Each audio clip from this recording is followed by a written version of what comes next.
సినీ ప్రపంచంలో మరోసారి hot topic గా మారిన గుడ్ న్యూస్. ఇప్పుడు మేము ముగ్గురమయ్యామంటూ అభిమానులను ఆశ్చర్యపరిచిన స్టార్ హీరోయిన్ రష్మిక మందన్న.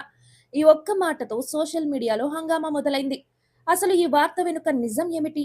ఎవరు ఆ మూడో వ్యక్తి? ఇది పెళ్లి సంగతేనా, లేక మరేదైనా సర్ప్రైజ్ ఉందా? ఇప్పుడు పూర్తిగా తెలుసుకుందాం. నేషనల్ క్రష్ గా పేరు తెచ్చుకున్న రష్మిక మందన్న ఎప్పుడూ తన చిరునవ్వుతో, తన నటనతో అభిమానులను అలరిస్తూనే ఉంటుంది. ఇటీవల ఆమె చేసిన పోస్ట్ మాత్రం సోషల్ మీడియాలో వైరల్ గా మారింది. ఇప్పుడు మేము ముగ్గురమయ్యామని చెప్పడంతో అందరూ ఒక్కసారిగా షాక్ అయ్యారు. ఈ మాట విన్న వెంటనే నెటిజన్లు ఒక్కసారిగా ఊహాగానాలు మొదలు పెట్టేశారు. రష్మికకు పెళ్లి అయిపోయిందా, అమ్మ అవ్వబోతుందా, ఎవరితో అంటూ కామెంట్లతో సోషల్ మీడియాను కుదిపేశారు. ఈ వార్త వెనుక అసలు నిజం మాత్రం చాలా క్యూట్ గా ఉంటుంది. రష్మిక తన ఫ్యామిలీలోకి కొత్తగా ఒక పెట్ ను ఆహ్వానించింది. అదే ఈ మూడో సభ్యుడు.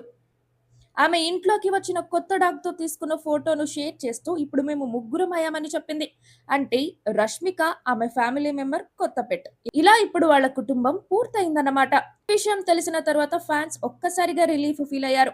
కామెంట్స్ చూస్తే చాలా క్యూట్. మీ ఫ్యామిలీకి కొత్త సభ్యుడు వచ్చినందుకు కంగ్రాట్స్. మేమైతే ఇంకోలా అనుకున్నామంటూ సరదాగా స్పందిస్తున్నారు. ఇక కెరీర్ విషయానికి వస్తే రష్మిక మాత్రం టాలీవుడ్, బాలీవుడ్ రెండిటిలోనూ బిజీగా ఉంది. పెద్ద హీరోలతో వరుసగా సినిమాలు చేస్తూ తన స్థాయిని మరింత పెంచుకుంటుంది.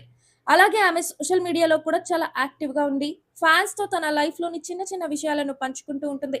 ఈ పోస్ట్ కూడా అదే క్రమంలో వచ్చినదే అయినా ఇంత పెద్ద చర్చకు దారితీసింది. ఈ ఘటనతో ఒక్క విషయం క్లియర్ అయింది. సెలబ్రిటీలు ఏదైనా చిన్న పోస్ట్ చేసినా అది ఎంత పెద్ద న్యూస్ అవుతుందో చెప్పలేం. అందుకే మనం చూసే ప్రతి వార్తను పూర్తిగా అర్థం చేసుకోవడం చాలా ముఖ్యం. మొత్తానికి రష్మిక చేసిన ముగ్గురమయం అనే మాట పెళ్లి లేదా బేబీ న్యూస్ కాదు, ఒక క్యూట్ పెట్ ఎంట్రీ మాత్రమే. ఇలాంటి ఆసక్తికరమైన సినీ అప్డేట్స్ కోసం మా ఛానల్ ని ఫాలో అవ్వడం మర్చిపోకండి.